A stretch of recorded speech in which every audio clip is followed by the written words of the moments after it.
ला classes में आप सभी लोगों का स्वागत है। आज हम लोग भारतीय भागीदारी अधिनियम 1932 पर चर्चा करेंगे।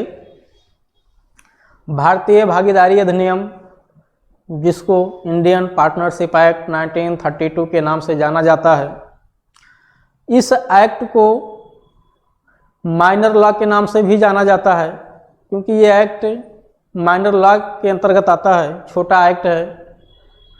इसका व्यवहारिक उपयोग मेजर एक्ट की तुलना में बहुत कम होता है, क्योंकि जब कहीं दो या अधिक लोग मिलकर कोई कारोबार करते हैं तो वहीं पे इस एक्ट का उपयोग होता है, अन्यथा नहीं। भारतीय भागीदारी अधिनियम 1932 को अगर आप देखेंगे तो ये 1932 में एक्ट बनाया तो गया है। इसका मतलब ये नहीं है कि 1932 से पहले भागीदारी से संबंधित विषयों पे कोई लीगल प्रावधान नहीं था।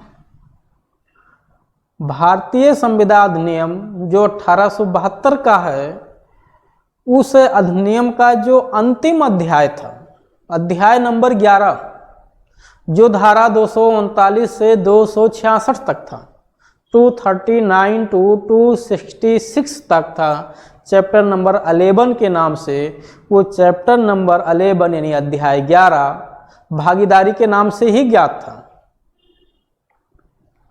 वहाँ से भागीदारी प्रोविजन को रिपील करके 1932 में एक अलग से एक्ट बना दिया गया, यानी कह सकते हैं कि संविधान अधिनियम से इस प्रोविजन को, इस चैप्टर को हटा करके अपना एक स्वतंत्र अध्याय यानी स्वतंत्र एक्ट बना दिया गया। तो भागीदारी अधिनियम 1932 से पहले कहाँ था? भारतीय संविधान अधिनियम के अध्याय 11 के अंतर्गत धारा 239 से लेके 266 तक में रखा गया था। अब यहाँ से क्वेश्चन एक ये भी निकलेगा कि क्यों वहाँ से हटाया गया, क्या कारण ऐसा आ गया कि वहाँ से हटा दिया गया? वहाँ क्या आपत्ति हो गई थी? क्या लोगों से झगड़ा हो गया था क्या शेष चैप्टर से?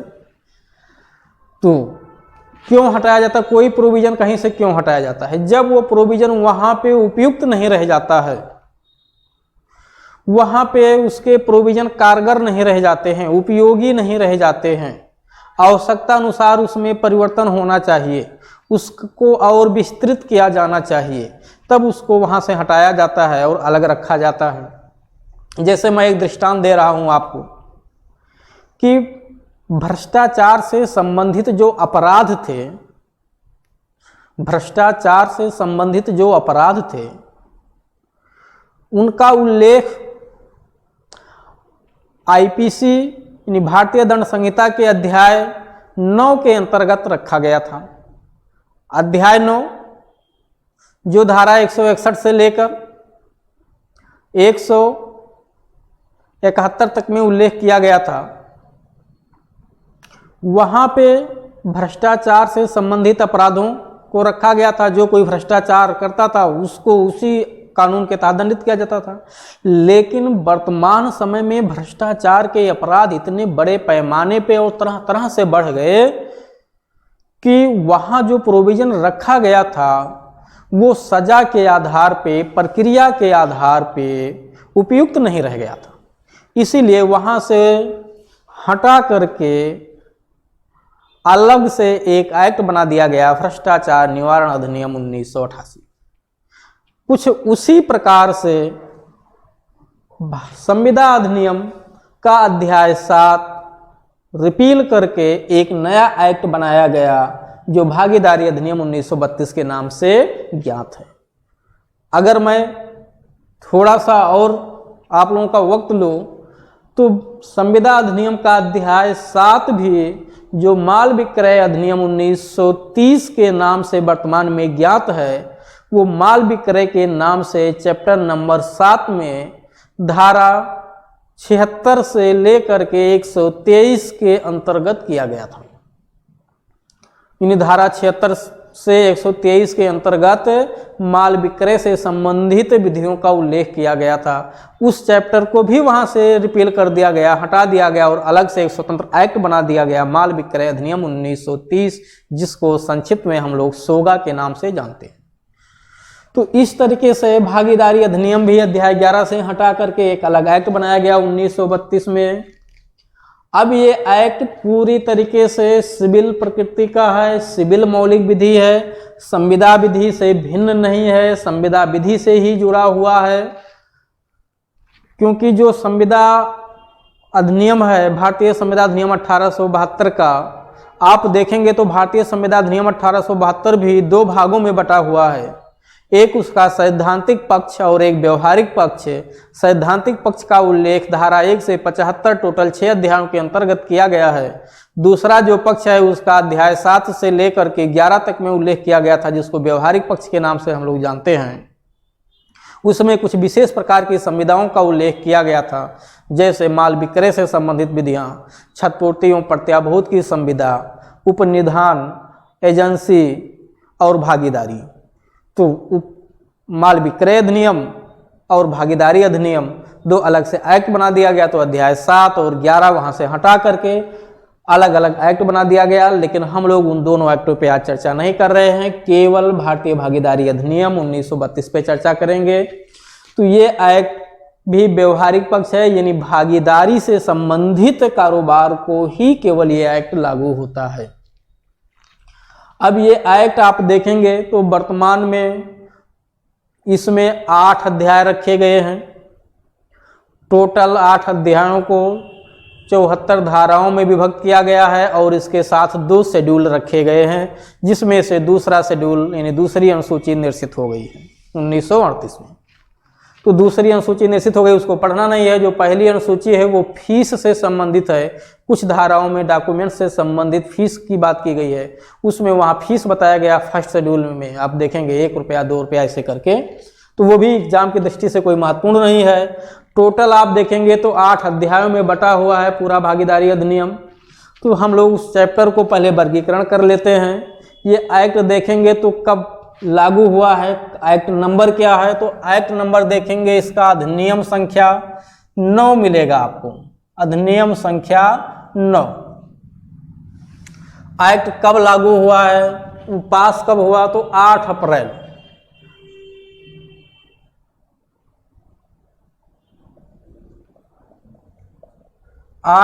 1932 को ये पास हो जाता है। और ये पूरा एक्ट 2 भागों में लागू होता है। अभी मैं आप देखेंगे तो इस तरीके से बहुत सारे ऐसे एक्ट हैं जो 2 भागों में लागू होते हैं। उसी तरीके से भागीदारी अधिनियम भी 2 भागों में लागू होने वाला एक्ट है। इसका जो कह सकते हैं एक तरीके से रेजिड्यूरी पार्ट, यानी धारा 69 को छोड़ के पूरा एक्ट आपका 1 अक्टूबर 1932 को लागू होता है। और धारा 69 1 अक्टूबर 1933 को लागू होता है। जस्ट 1 साल बाद एक धारा ऐसी है 69 जो 1 साल बाद लागू होती है 1 अक्टूबर 1933 को। शेष सारे प्रोविजन 1 अक्टूबर 1932 को लागू हो जाते हैं। क्यों 1 साल बाद लागू होता है, अभी इस पे चर्चा करेंगे। उससे पहले हम लोग पूरा चैप्टर देख लें, एक बार में वर्गीकरण कर लें सारे चैप्टरों को। तो 8 खंडों में मैं इसको विभाजित कर दे रहा हूं। इस 8 खंडों में 8 चैप्टरों का नाम रख देंगे।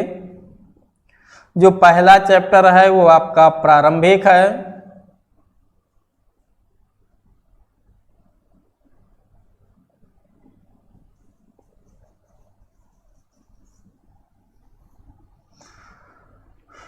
उसके बाद जो चैप्टर नंबर 2 है वो भागीदारी की प्रकृति है, भागीदारी की प्रकृति।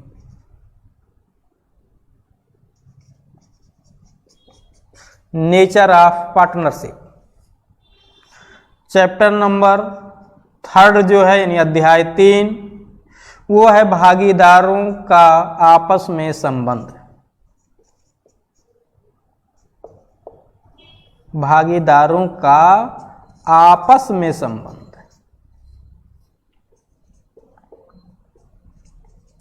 और चैप्टर नंबर जो 4 है, यानी चैप्टर नंबर 1, 2, 3, 4, चैप्टर नंबर 4 जो है वो भागीदारों का पर व्यक्तियों से संबंध है। भागीदारों का पर व्यक्तियों से संबंध,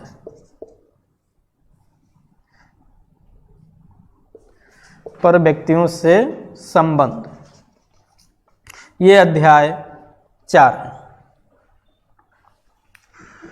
अध्याय नंबर जो 5 है वो उन भागीदारों का उल्लेख करता है जो भागीदारी में यानी फर्म में आते हैं और फर्म से निकलते हैं। तो अंदर आने वाले और बाहर जाने वाले, इनकमिंग आउटगोइंग पार्टनर। तो अंदर आने वाले एवं बाहर जाने वाले भागीदार, अंदर आने वाले एवं बाहर जाने वाले भागीदार।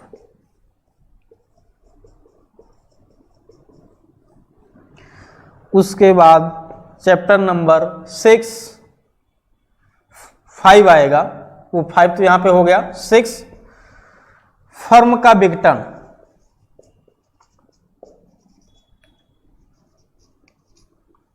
Dissolution of firm. और चैप्टर नंबर 7 फर्म का पंजीकरण।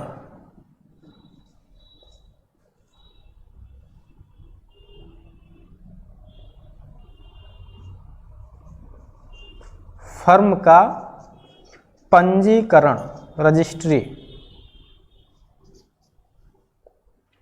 और अंतिम जो चैप्टर है चैप्टर नंबर 8 अनुपूरक के नाम से है। अब धारा अगर आप देखेंगे तो जो अध्याय 1 है प्रारंभिक, उसकी धारा 1 से 3 है।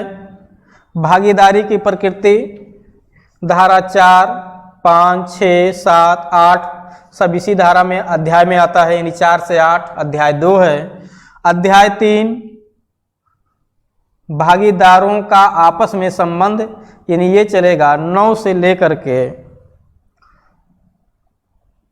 17 तक। और भागीदारों का पर व्यक्तियों से संबंध 18 से 30। अंदर आने वाले एवं बाहर जाने वाले भागीदार 31 से 38। और फर्म का विघटन 39 से 55। फर्म का पंजीकरण 56 से लेकर के 71। और अनुपूरक में आप देखेंगे तो 72 से लेकर 74। इस तरह से पूरा भागीदारी अधिनियम 8 अध्यायों में बटा हुआ है। पहला अध्याय प्रारंभिक हो गया जो धारा 1 से 3, दूसरा भागीदारी की प्रकृति 4 से 8, तीसरा भागीदारों का आपस में संबंध 9 से 17, चौथा भागीदारों का पर व्यक्तियों से संबंध 18 से 30, पांचवा अंदर आने वाले एवं बाहर जाने वाले भागीदार 31 से 38, और छठवां फर्म का विघटन 39 से 55, फर्म का पंजीकरण 56 से 71 और अनुपूरक है 72 से 74।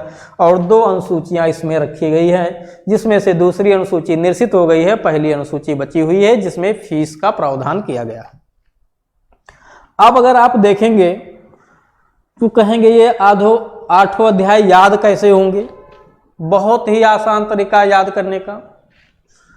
सबसे पहले प्रारंभिक हर चैप्टर में होता है, हर एक्ट में होता है प्रारंभिक। यहां भी प्रारंभिक एक चैप्टर है धारा 1 से 3।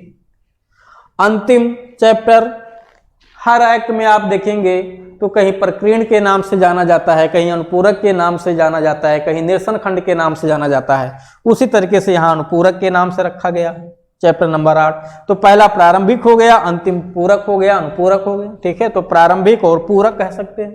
पापा से याद कर लीजिए, पहला प्रारंभिक, दूसरा अंतिम पूरक। याद हो गया आपको प्रारंभिक और पूरक। उसके बाद 6 और 7 देखिए फाफा से संबंधित है। फर्म का विघटन, फर्म का पंजीकरण। तो 6 में फर्म का विघटन, यानी फर्म को कैसे समाप्त किया जाएगा, भागीदारी को कैसे समाप्त किया जा सकता है, उसका उल्लेख अध्याय 6 में किया गया है। और फर्म का विघटन अध्याय 6 में, फर्म का पंजीकरण कैसे कराया जाएगा अध्याय 7 में किया गया है। उसके बाद फिर देखिए 3 चैप्टर, भागीदारी की प्रकृति, भागीदारों का आपस में संबंध, भागीदारों का पर व्यक्तियों से संबंध, अंदर आने वाले एवं बाहर जाने वाले भागीदार। तो ये 3 चैप्टर 3, 4, 5 ये तीनों भागीदारों से संबंधित हैं। क्या? भागीदारों का आपस में संबंध, यानी जितने भागीदार होंगे आपस में, उनका आपस में एक दूसरे के प्रति क्या रिलेशन होगा, क्या संबंध होगा, क्या अधिकार और कर्तव्य होंगे। तो आपस में, और जब फर्म कोई बनाई जाती है, यानी भागीदारी जब कोई बनाई जाती है, तो भागीदारी का जो संव्यवहार है वो अन्य व्यक्तियों से ही तो होगा। तो उन अन्य व्यक्तियों के प्रति क्या रिलेशन होगा उनका, तो इस पे भी एक चैप्टर लिखा गया। तो आपस में भागीदारों का संबंध और आपस से भिन्न यानी पर व्यक्ति, थर्ड पर्सन से उनका रिलेशन। तो एक चैप्टर हो गया 3 आपसी संबंध और 4 बाहरी संबंध। 5वां अंदर आने वाले बाहर जाने वाले, यानी जो फर्म के मेंबर हैं, कोई नया व्यक्ति अगर फर्म में जुड़ना चाहता है, भागीदारी में जुड़ना चाहता है, तो कैसे जुड़ेगा, तो अंदर आने वाले भागीदार के बारे में व्यवस्था। और अगर कोई निकलना चाहता है तो कैसे निकलेगा, तो बाहर जाने वाले भागीदार। तो एक चैप्टर इस पे लिख दिया गया। तो ये भी भागीदार, ये भी भागीदार और ये भी भागीदार, यानी ये तीनों भागीदार से संबंधित है। यहाँ आपसी संबंध भागीदारों का, यहाँ अन्य व्यक्तियों से संबंध, और यहाँ अंदर आने वाले एवं बाहर जाने वाले भागीदार। 2 चैप्टर मैंने पापा से बता दिया, पहला प्रारंभिक हो गया और अंतिम पूरक हो गया। उसके बाद 2 चैप्टर फिर बचे, तो एक फर्म का विघटन, एक फर्म का पंजीकरण, और एक चैप्टर है जो अपने आप में अलग है, ये और किसी से नहीं मैच खा पा रहा है, ये है भागीदारी की प्रकृति। यानी भागीदारी कैसे जन्म लेती है, बहुत महत्वपूर्ण चैप्टर, भागीदारी कैसे जन्म लेती है, इसी चैप्टर में बताया गया है। चैप्टर नंबर 2 के अंतर्गत धारा 4 से 8 के अंतर्गत बताया गया है। तो ये पूरा, अब भागीदारी समझे, भागीदारी है ये तो आपने देख लिया, इनके चैप्टर 8 चैप्टर टोटल 74 धाराओं में बटा हुआ है, याद भी हो गया होगा ये 8 चैप्टर आपको। अब ये पूरा भागीदारी, 2 शब्द मैं बार बार कह रहा हूं, फर्म और भागीदारी। फर्म और भागीदारी क्या है, 2 अलग अलग शब्द, कंफ्यूजन में आप लोग पड़ गए होंगे। तो जब 2 या अधिक व्यक्ति, समझिएगा, जब 2 या अधिक व्यक्ति मिल करके कोई भी कार्य, अगर कई लोग मिलकर कर रहे हैं, कोई भी कार्य कर सकते हैं, लेकिन जब कई लोग मिलकर कर रहे हैं तो फिर उनको विनियमित करने के लिए कोई प्रावधान भी तो होना चाहिए। आपस में अगर विवाद होगा कल को, तो कैसे उन्हें रेगुलेट किया जाएगा। आप देखते हैं 4 लोग मिलकर समोसे की दुकान खोल दिए, बना रहे हैं, बेच रहे हैं, बाद में विवाद हो जाता है शेयर को बंटवारा को लेकर के। इसी तरीके से बहुत सारे कारोबार लोग मिलकर के कर रहे हैं, तो उनको रेगुलेट करने के लिए ही तो ये विधि बनाई गई है, भागीदारी के लिए ही। तो भागीदारी है क्या, 2 या अधिक व्यक्तियों के मध्य का एक करार है, एक संविदा है, जो किसी भी कारोबार को करने के लिए आपस में किया जाता है, और उसका पर्पज होता है जो लाभ होगा उसको आपस में बांट लिया जाएगा। यही तो भागीदारी है, कि भागीदारी 2 या अधिक व्यक्तियों के बीच का एक करार है, जिसका उद्देश्य किसी भी कारोबार को करके उसमें प्राप्त होने वाले लाभांश को आपस में बांटना होता है। तो कितने लोग होना चाहिए, कम से कम भागीदारी के लिए 2 लोगों का होना जरूरी है। अब वो 2 लोग आपस में अगर कोई एग्रीमेंट करते हैं कि चलिए हम लोग कोई कार्य करते हैं और उससे जो कुछ इनकम होगा आपस में बांट लेंगे, जैसे 2 व्यक्ति मिलते हैं और कहते हैं कि चलिए हम लोग मिलके एक घोड़ा गाड़ी खरीद लेते हैं और दिन भर जो है उसको चलाएंगे, जो कुछ इनकम होगा उसको आपस में शाम को बांट लेंगे। इस तरीके से अगर कारोबार कर रहे हैं तो क्या है, भागीदार हैं, वो आपस में भागीदार हैं।